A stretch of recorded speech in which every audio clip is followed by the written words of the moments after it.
Title: The Ant and Grasshopper. Grasshopper frolicked while an ant stored food for the winter. When winter came, the ant was comfortable. The grasshopper not so.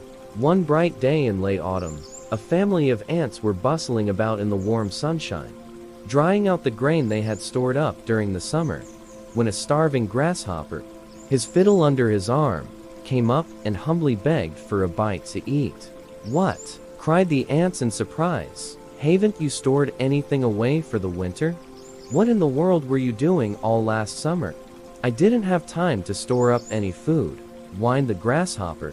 "I was so busy making music that before I knew it, the summer was gone." The ants shrugged their shoulders in disgust.